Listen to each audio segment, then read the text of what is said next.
주실 말씀은 골로새서 2장입니다. 1절에서 5절까지 말씀을 제가 받들어 읽겠습니다.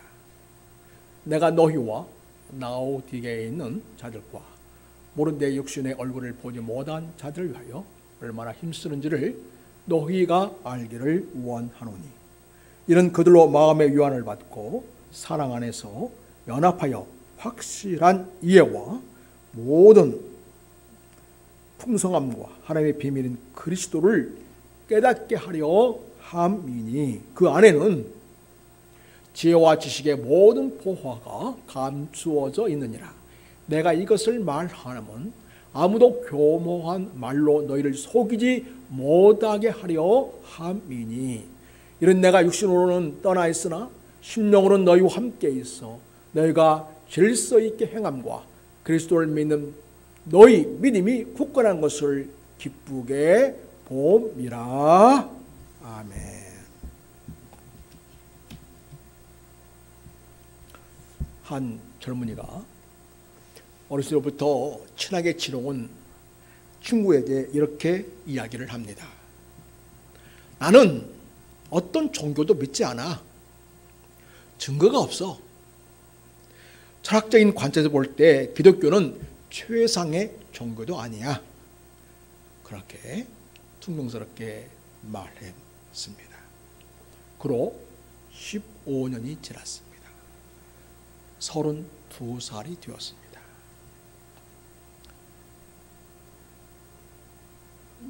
똑같은 그 젊은이가 같은 친구에게 이렇게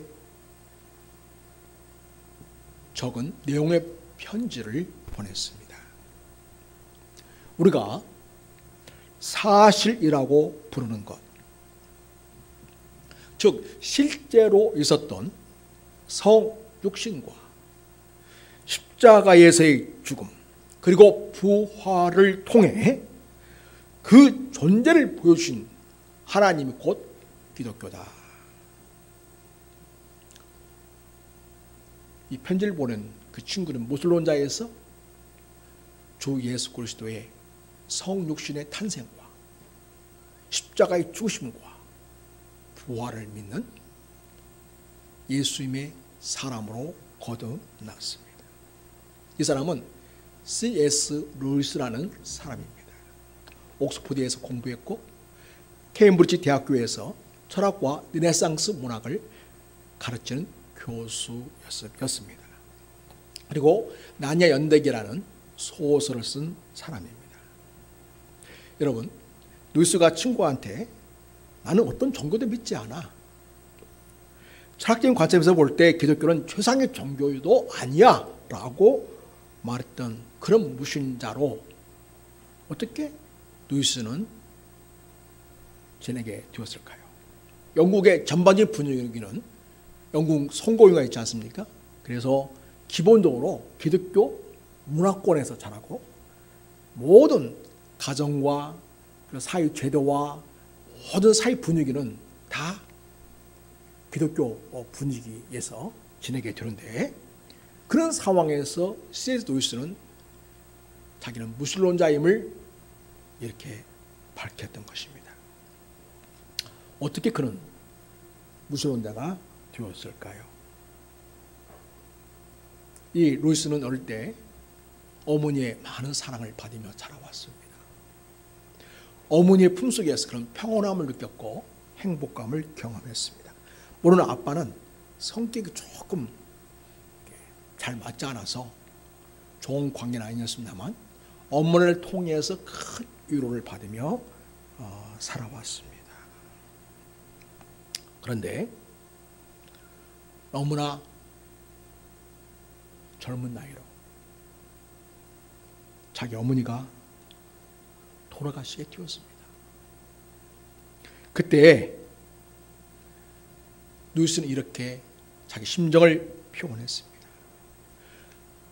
어머니의 죽음과 함께 안정된 행복과 평온하고 듬직했던 나의 모든 것들이 내 삶에서 사라져 버렸다. 나는 거대한 바위 위에 섬들이 떠 있을 뿐이었다. 거대한 대륙이 아틀란티스 섬처럼 가라앉고 말았다. 어머니가 돌아가신 후에 얼마나 자기가 절망적인 상황에 있게 되었는지를 이야기하고 있습니다. 어떻게 하나님은 그 좋은 사랑의 엄마를 이렇게 빨리 데려갈 수 있을까? 왜 하나님은 우리에게 죽음을 난 걸 통해서 왜 이렇게 아픈 고통을 안겨다 주시는가? 그는 고통과 함께 슬픔 속에서 하나님의 존재를 부인하는 그런 젊은이로 점점 자라갔습니다.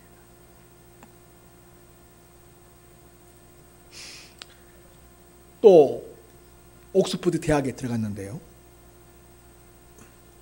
옥스퍼드 대학에 들어가자마자 제1차 세계대전 전쟁이 벌어져서 군대에 입대하게 됩니다. 그리고 프랑스 전선에 싸우러 보내지게 됩니다. 거기서 많은 친구들을 잃게 되었습니다. 전쟁의 참혹상을 보았습니다. 그런 제1차 세계대전의 참혹한 모습을 이렇게 표현합니다.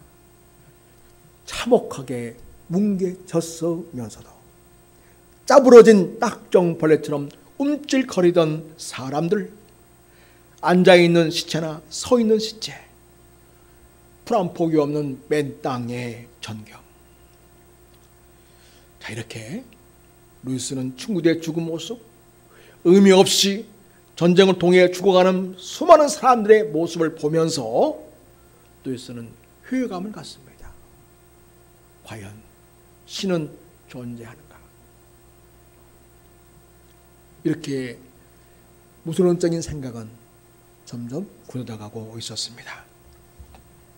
하나님이 선하시고 전지전능한 창조주로서 이 세상을 지배한다면 이 세상의 고통과 부정이 만연한 이유는 과연 무엇일까?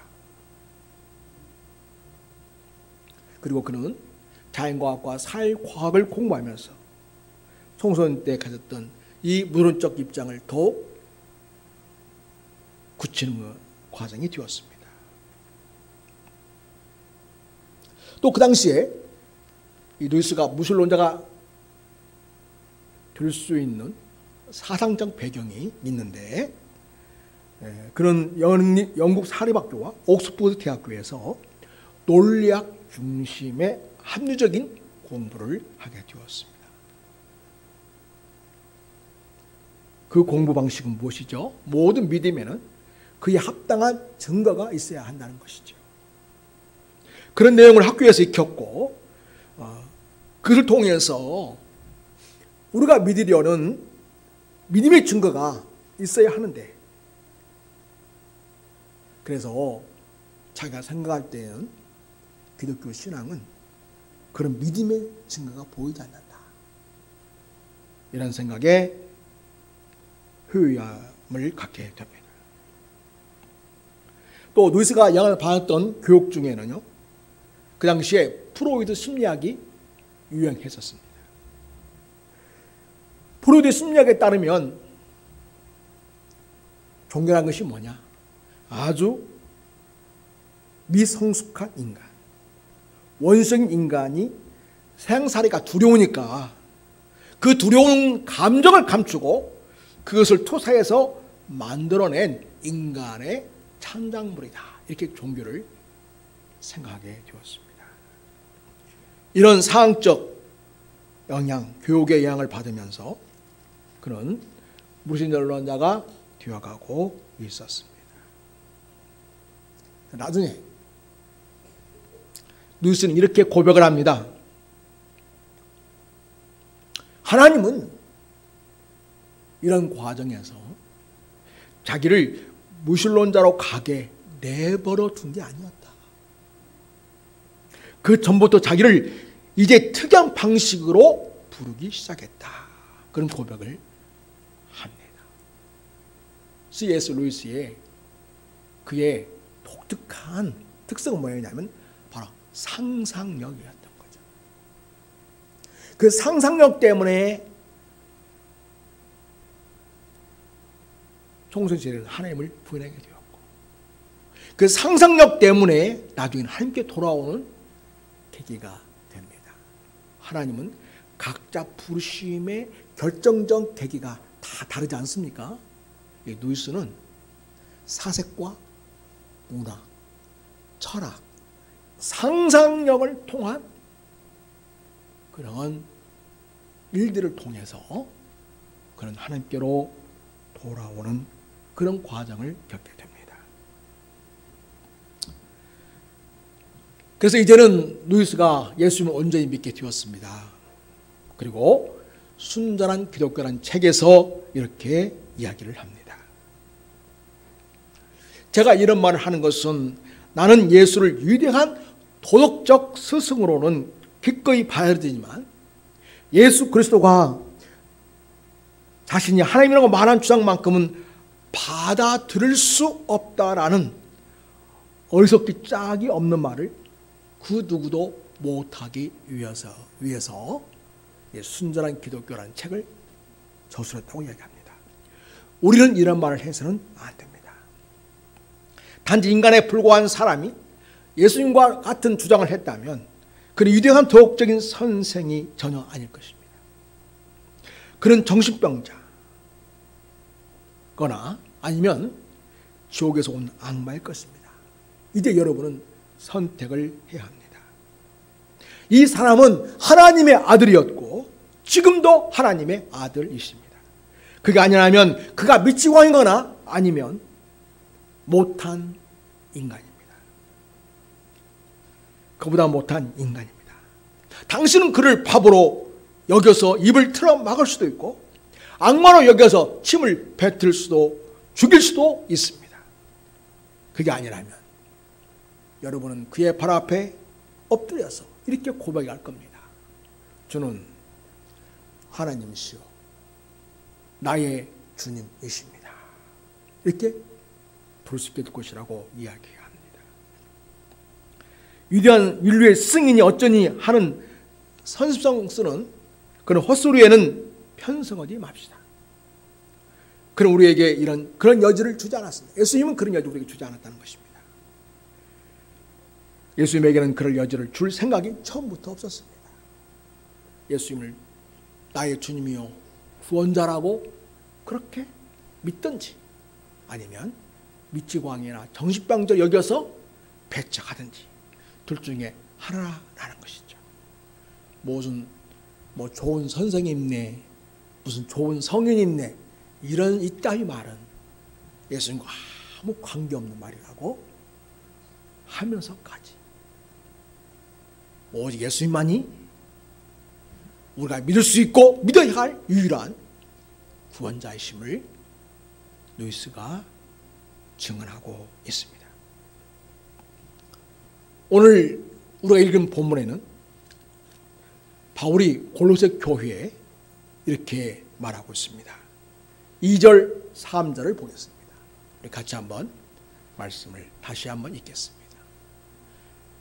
자, 시작. 이는 그들로 마음의 유한을 받고 성령 안에서 연합하여 확실한 이해에 모든 풍성함과 하나님의 비밀인 그리스도를 깨닫게 하려 함이니 그 다음 그 안에는 지혜와 지식의 모든 보화가 감춰져 있느니라. 4절 내가 이것을 말하면 아무도 교묘한 말로 너희를 속이지 못하게 하려 함이니. 그러니까 골로새 교회 주변에는 교묘한 말로 속여서 예수를 믿는 믿음에서 떠나게 하거나 잘못된 길로 인도할 수 있는 위험성이 있다는 것을 이야기해 주고 있습니다.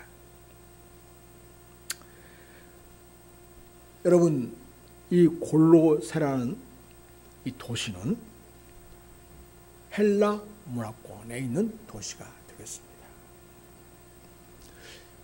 특히나 이 골로새 교회가 위치하고 있는 이 지역은요, 온갖 신비주의가 많이 있었고요, 다양한 종말론적인 사상들이 있었습니다. 특별히 그 골로새 지역, 아랍권, 그러니까 유럽권이죠.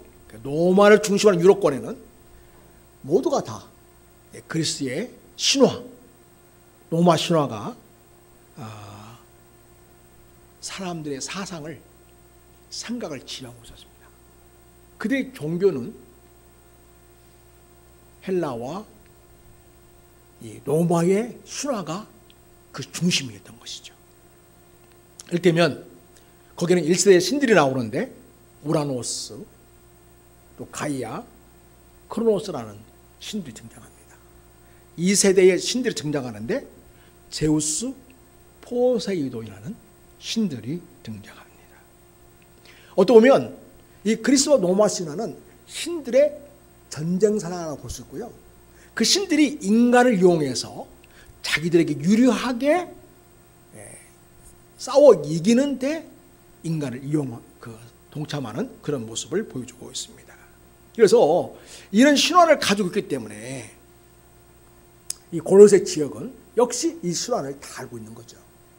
그래서 이 헬라권 문화, 로마의 지배를 받고 있는 그 헬라권 문화, 로마 문화권 속에는 신전들이 곳곳에 많이 있었습니다. 그래서 그 시대 사람들은 특별히 이 골로새 도시 역시 마찬가지로 의심 없이 그런 신화를 바탕으로 해서 그저 신전에 가서 제사를 드리고 그 신들이 자기들에게 행복을 가다 주기를 바라면서 그렇게 살았습니다.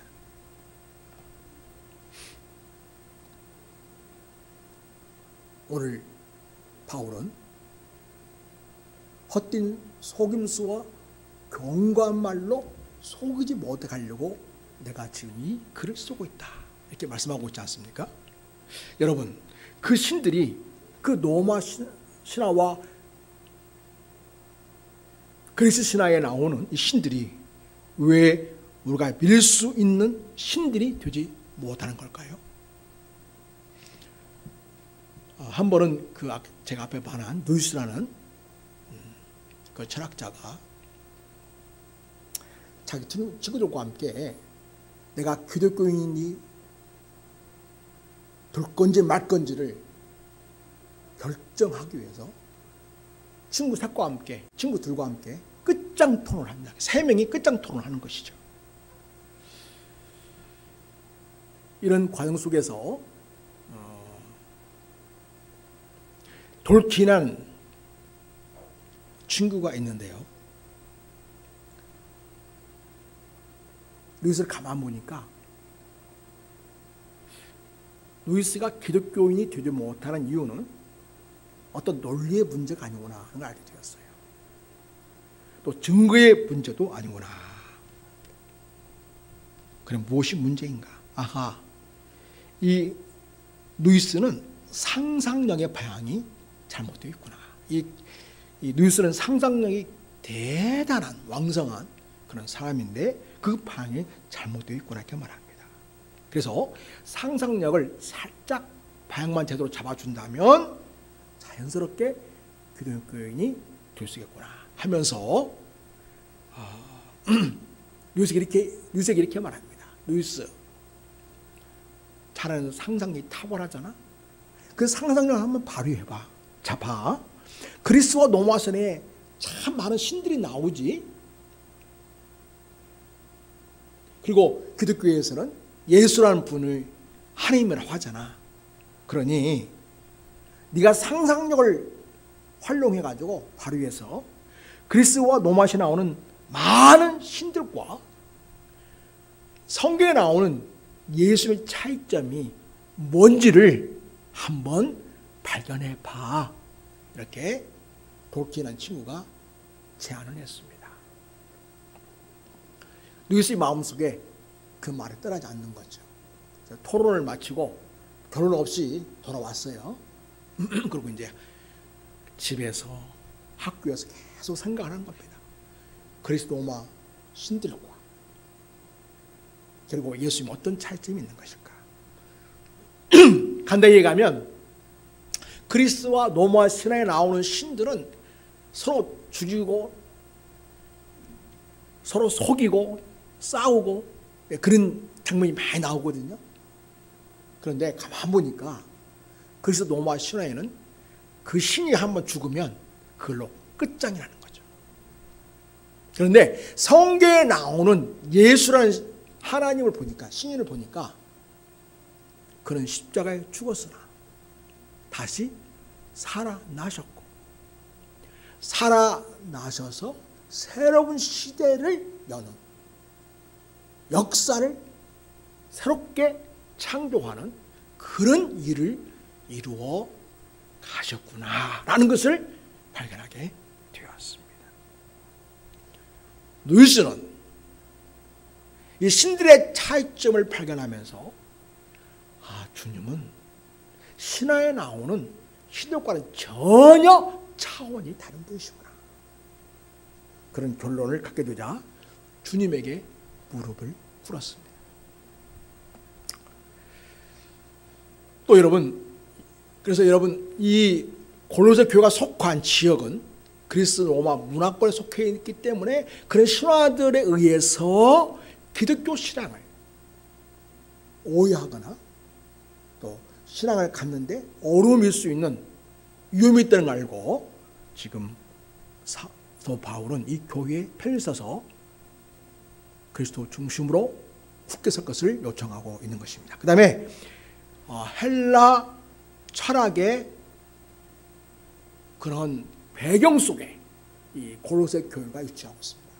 그래서 그 당시에 사는 사람들은요, 이 헬라 철학의 기본 사상이 누구에게나 철학자가 아니더라도 다 갖고 있었습니다. 우리 한국 사람들이 우리가 사서 3경 다 모르더라도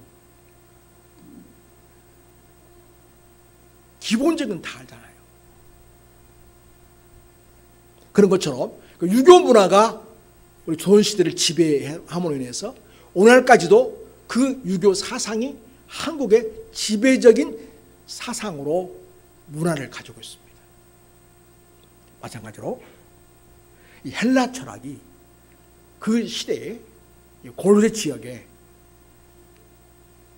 사상에 많은 영향을 끼치고 있었습니다.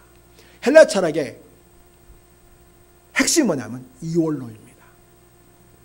그게 뭐냐면 영은 선한 것이다, 육은 악한 것이다. 눈에 보이지 않는 세계에 속한 모든 건 다 선하다. 그러나 눈에 보이는 물질 세계는 다 악하다. 그런 사상이 바로 이원론 사상입니다. 플라톤의 이원론에 근거한 사상이죠. 여러분, 그런 철학이 교회 안으로 들어오면 어떤 위험성이 있게 될까요? 여러분, 우리 예수님은 원래 성자 하나님이셨죠. 눈으로 볼 수 없는 분이시죠. 하나님이시니까. 근데 그분이 이 세상에 오셨습니다. 어떻게 오셨습니까? 볼 수 없는 존재로 온 것이 아니고 우리와 같은 육신을 가지고 우리가 볼 수 있는 육체, 물질을 가지고, 육체라는 물질을 입고 이 세상에 오셨습니다. 그러면 이 예수라는 존재에 대해서 헬라 철학, 로마 신화의 관점을 본다면 어떤 존재인 겁니까?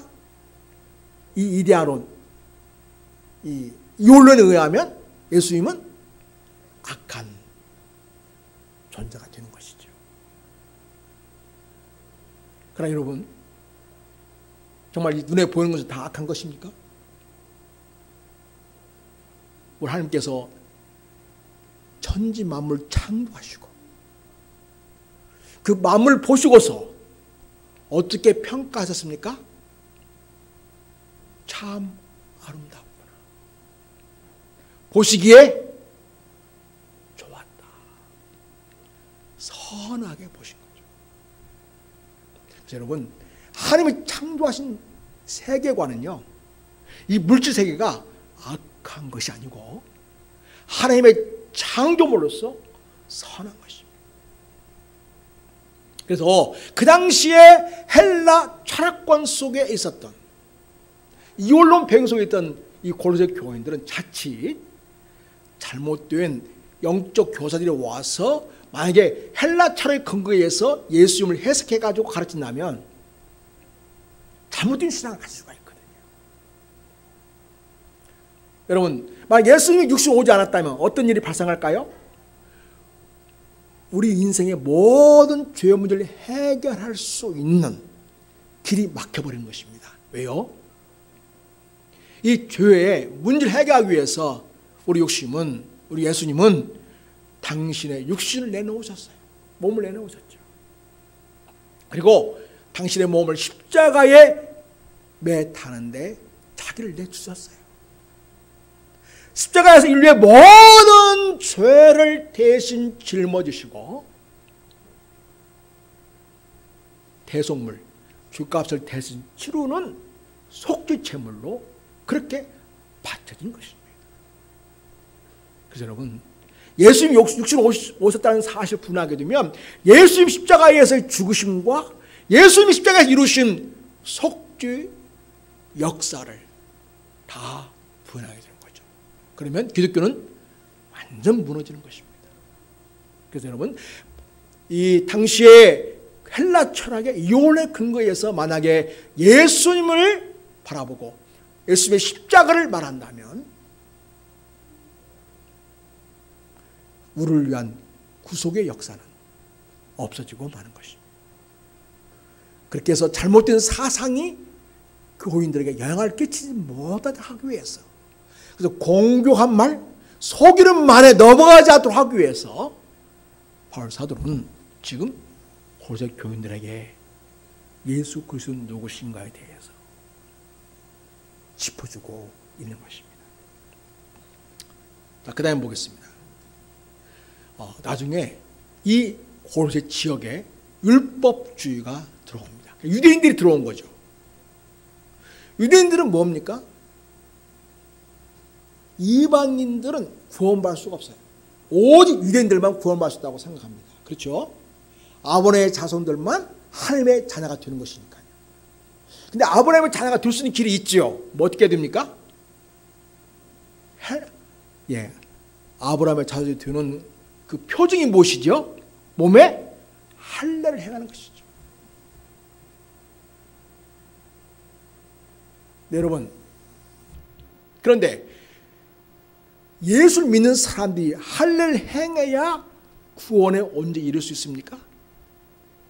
할례를 받아야만 온전한 영적 아브라함의 자식이 될 수 있는 것입니까? 아닙니다. 왜냐니까 예수님은 십자가에서 완전한 구원 역사를 이루셨기 때문에 그를 믿는 자녀마다 하나님의 자녀가 되는 권세를 주시기 때문입니다. 그래서 여러분, 그래서 유대주의에 육신의 뭔가를 새겨두고 뭔가 율법적인 노력을 통해서 뭔가를 구원을 완성시킨다고 하는 잘못된 사상이 들어올 수 있기 때문에 그런 것을 미리 차단하고 오직 예수 그리스도의 십자가의 보혈을 통해서만, 그리고 오직 예수 그리스도의 구속의 은총을 통해서만 믿음으로 구원받고 하나님의 자녀가 되는 이 진리를 분명하게 해주고 있습니다. 그래서 여러분, 그래서 바울은 이렇게 얘기합니다. 고린도서 2장 2절 보겠습니다. 2절, 이는 그들로 마음의 유한을 받고 사랑 안에서 연합하여 확실한 이해에, 자 보세요, 확실한 이해의 모든 풍성함과 하나님의 비밀은 그리스도를 깨닫게 하려고 지금 고린도 교인들을 권면하고 있다, 이렇게 말하고 있습니다. 그 다음에 3절 보세요. 3절은 그 당시에 별벌치의 벌벌치시 얼마나 고린도 지역에 만연했겠습니까? 나름대로 자기들이 최고의 지혜를 가지고 있고 나름대로 최고의 지식을 가질 수 있고 또 그렇게 가질 수 있는 비결이 있다고 얼마나 많은 철학자들과 많은 그 당시의 선생들이 사람들을 현혹하겠습니까? 그렇게 해서는 참된 지혜와 지식을 가질 수 없다는 걸 아주 분명하게 선을 그어주고 있습니다. 자, 여러분, 우리 3절을 같이 한번 읽죠. 3절. 자, 시작. 그 안에는 지혜와 지식의 모든 보화가 감추어져 있느냐. 그거는 누구예요? 그가. 예수님 안에는. 우리가 육신을 입으시고 이 땅에 오셨고, 우리를 사랑해 주셨고, 영광스러운 복된 말씀을 우리에게 선포해 주셨고, 그리고 마침내는 당신을 십자가에서 피와 물을 다 쏘시고 죽으셨고 부활하신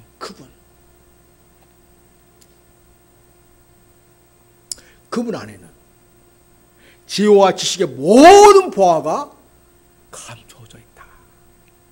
그래서 예수님은 지혜와 지식의 모든 보화가 감춰져 있는 보고인 거죠. 보화가 있는 창고, 보고인 것이죠.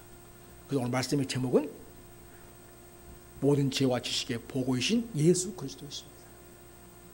그래서 여러분 운명에 대해서 궁금하시죠? 어디 가서 물어봐야 되겠는데 답답해요. 어떻게 될지 궁금한데 알 수가 없어요. 그럼 사람들 어디로 가요? 복채 들고 무당에 갑니다. 거기에 무엇이 줄 알고 가는 거죠? 인생에 대한 비밀이 거기 있고 비밀을 알 수 있는 길이라고 생각하기 때문에 거기 가는 거죠.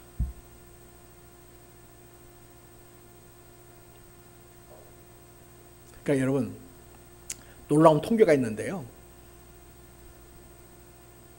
무당집에 가는 사람들 중에는 상당수가 교회 집사님도 있고 권사님도 있다는 거예요.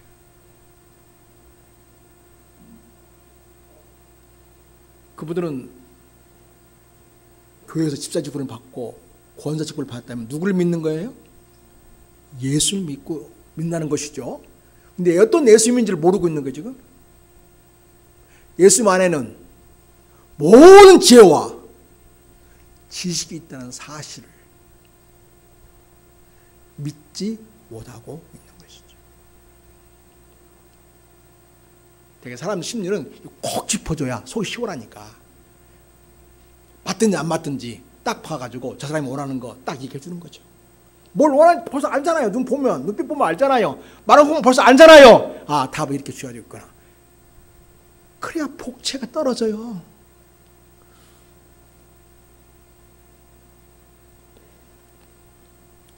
여러분, 우리 예수님 안에 우리 인생에 대한 모든 비밀과 우리 인생에 대한 모든 수수께와 우리 인생에 대한 모든 답이 예수님에게 있습니다. 여러분, 예수님 어떤 분이십니까?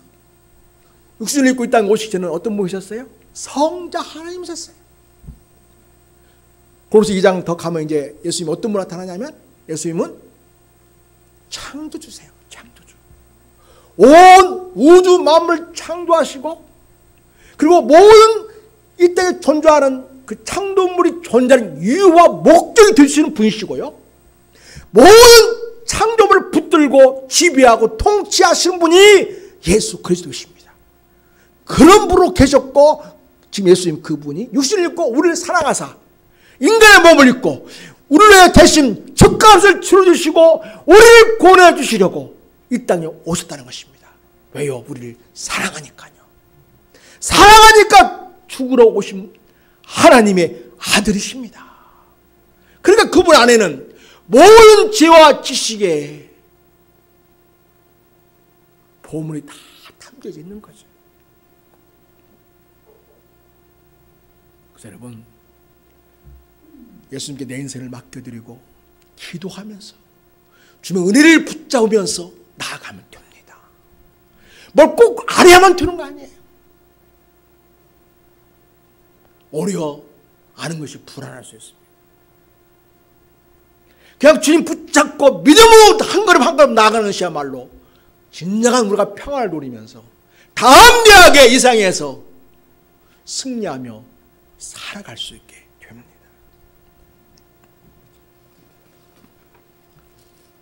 사절에 내가 이것을 말하면 아무도 교묘한 말로 너희를 속이지 못하게 하려 함이라. 그래서 골로새 교회 주변에는 온갖 사람과 온갖 사람들과 온갖 종교들이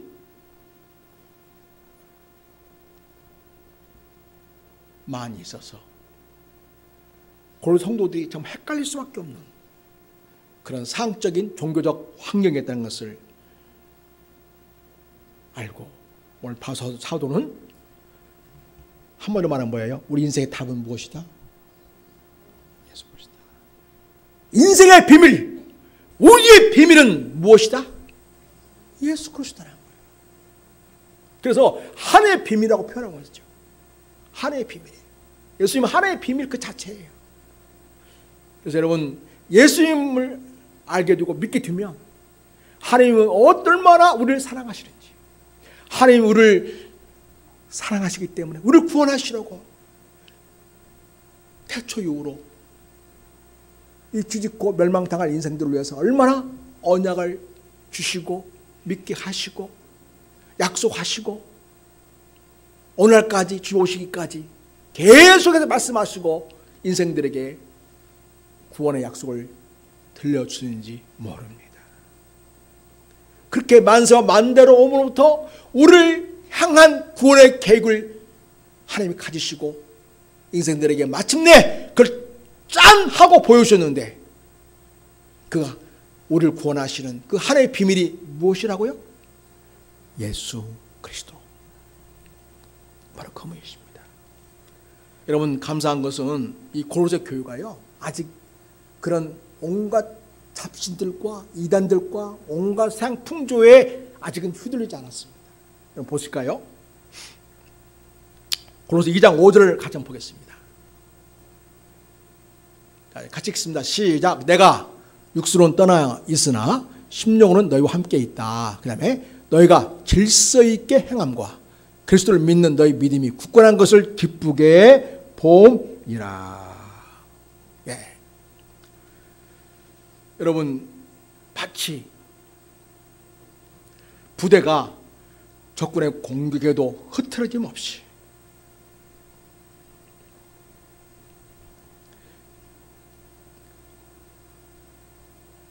오와 열을 맞추어서 전형을 갖추고 있듯이 말입니다. 그렇게 골로새 교회는 예수 그리스도를 믿는 믿음에 굳게 서서 그 수많은 잡다한 신화와 사상들과 철학들과 잡신들과 종말론에 맞서서 잘 견뎌내고 있다고 이야기합니다. 또 보면 5절에 그리스도를 믿는 너희 믿음이 굳건한 것을 기쁘게 본다. 굳건한 것을 믿게 본다. 그래서 이거는 굳건하다는 것은 군인이 자기 근무지를 이탈하지 않고 마땅히 감당해야 할 역할에 충실하게 서 있는 모습을 말합니다. 이단의 공격과 도전 앞에 낙오되지 않고 믿음을 버리지 않고 믿음이 변절되지 않고 온갖 의심을 이겨내면서 오직 예수 그리스도를 붙잡는 그리스도인들이 되어가고 있다는 것입니다. 그래서 바울 사도는 그들을 칭찬하고 있죠. 그래서 그리스도를 믿는 너희 믿음이 굳건한 것을 기쁘게 보매라 이렇게 말하고 있어요. 그러니 앞으로도 계속해서 그렇게 굳건한 믿음으로 서기를 바란다는 그런 마음을 표현해 주고 있습니다. 사랑하는 여러분, 우리는 2000년 전에 골로새 교회가 처한 상황보다 더 복잡하고 더 잡다하고 아주 상적으로 혼미하고요.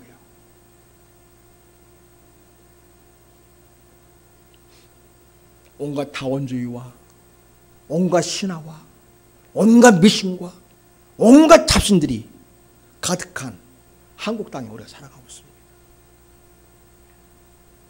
우리가 정말 예수 그리스도를 믿는 믿음에 우리가 굳게 서 있는가? 이 모든 잡다한 모든 것들을 다 제끼고 하나님의 비밀이신, 그리고 모든 지혜와 지식의 보물 창고이신 예수 그리스도를 굳건하게 믿고 자기를 지키면서 교회를 잘 보호하고 여러분 믿음을 잘 보호하고 오직 예수님이 나의 인생의 구원자요 내 인생의 주님이십니다 하는 신앙 고백이 있기를 바랍니다. 네, 우리 한국 사회에서 이 시대의 최고의 지성이라고 일컫는 분 한 분 있죠. 이여롱 교수. 그분은 합리주의인 생각을 하는 사람이고 과학적인 사고를 하는 사람이고 또 논리적인 사람입니다. 글을 잘 쓰는 사람입니다. 많은 사람들에게 글을 쓰면 감동을 주는 그런 사람입니다. 그러나 그에게는 믿음이 없었습니다. 그런 자기 딸의 죽음 앞에서 아빠, 내 소원은 아빠가 예수님 믿는 거야. 그리고 천국에서 만났으면 좋겠어. 그렇게 유언과 같은 말을 하고 생을 떠나게 됩니다.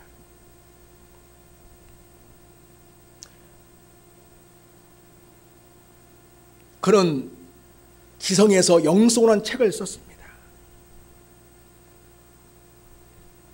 그가 그렇게 거기서 이렇게 얘기합니다. 여러분 1000만 번 로또에 당첨됐다고 해보세요. 그게 우연이겠습니까? 인생에는, 우주에는 한 사람이 1000만 번 로또에 당첨된 것보다 더 어려운 일들이 일어나고 있습니다. 그러면서 말합니다. 우주를 대단한 사람이 있다고 생각하지 않을 수 없습니다. 나중에 사례를 받았거든요. 내가 사례 받은 것, 신자가 된 것도 모두 그 위대한 하나님의 계획하에서 이루어진 것입니다.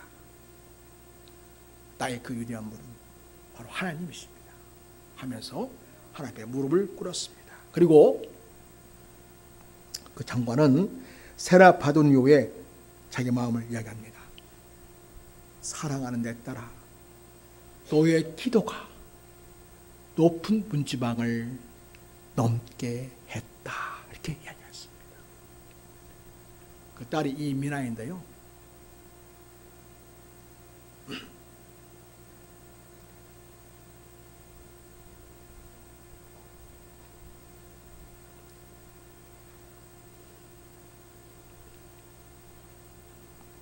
이분이 자기 아버지에게 복음을 전했어요. 끊임없이 기도했어요. 그 딸은 암으로 인해서 하늘로 갔지만 하나님 그 기도를 여전히 들으셔서 그의 아버지 이여령의 역사에서 그 마음을 감동하셨고 마음을 열어주셨고 지성을 열어주셨고 영성으로 나아가는 은혜를 베풀어 주셨던 것입니다.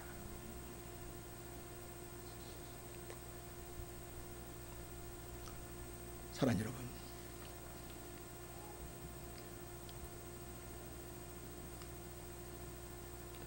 암투병 중에 이여령 박사도 나중에는 암투병을 하게 됐는데요. 암투병 중에 예수님을 향한 이런 고백을 합니다. 예수님, 저 여기 있어요. 제가 아직도 할 일이 있어요. 나는 예수님의 먼지 묻은 옷 끝자락이라도 잡고 싶습니다.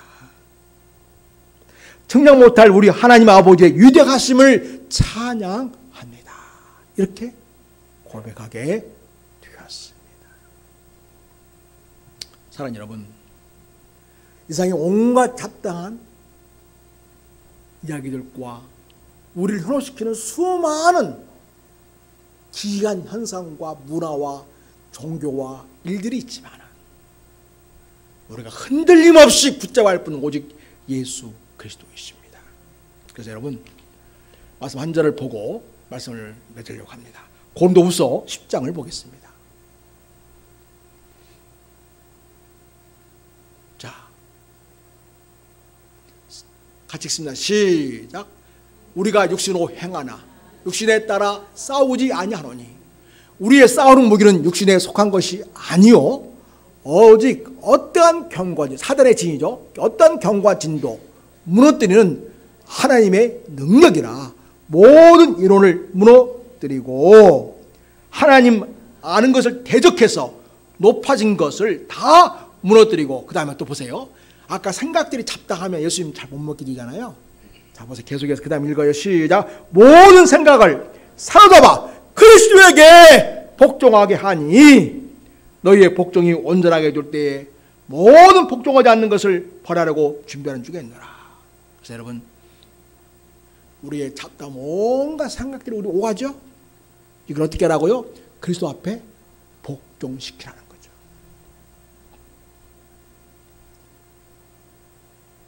그럴 때 모든 지혜와 지식에 봄을 참고 계신 우리 주 예수께서 우리를 견고히 붙드시고 은혜로 붙드시고 구원의 확신과 믿음의 담대함과 주님에 대한 확실한 그러한 신앙으로 나아가도록 성령을 통하여 끊임없이 우리를 도우시게 됩니다. 여러분, 예수 그리스도는 하나님의 비밀로서 모든 지혜와 지식에 보고 있습니다. 우리가 믿을 유일한 주요 구원자이심을 믿고 그 어떤 것에도 흔들리지 아니하고 견고한 믿음으로 굳게 서는 우리 모든 성도가 되시기를 우리 예수의 이름으로 부탁하고 그런 여러분을 축복합니다. 하나님 아버지, 이 세계에 수많은 종교가 있습니다. 수많은 문화가 있습니다. 수많은 잡신들이 있습니다. 수많은 철학이 있습니다. 수많은 사상이 있습니다. 얼마나 많은지 헷갈리게 되고 방황하게 됩니다. 그러나 고로새 교회에 처한 상황이 그래 했듯이 지금도 우리가 처한 상황도 그러합니다. 이런 상황 속에서 오늘 바울께서 주신 말씀, 하나님의 비밀이신 예수 그리스도는 모든 지혜와 지식에 봄을 창고로 하였사오니 그 믿음 굳건히 붙잡고 흔들리지 아니하고 견고한 믿음으로 주님을 나의 주님, 나의 구원자로 신앙 고백하면서 전투로 우리 삶을 주님께 맡기고 의지하면서 주의 도우심과 은혜를 사모하면서 믿음으로 나아가는 우리 모든 성도의 삶이 되게 하옵소서. 우리를 사랑하시는 주 예수 그리스도의 이름으로 축복하옵고 기도드립니다. 아멘. 80장 찬송합니다.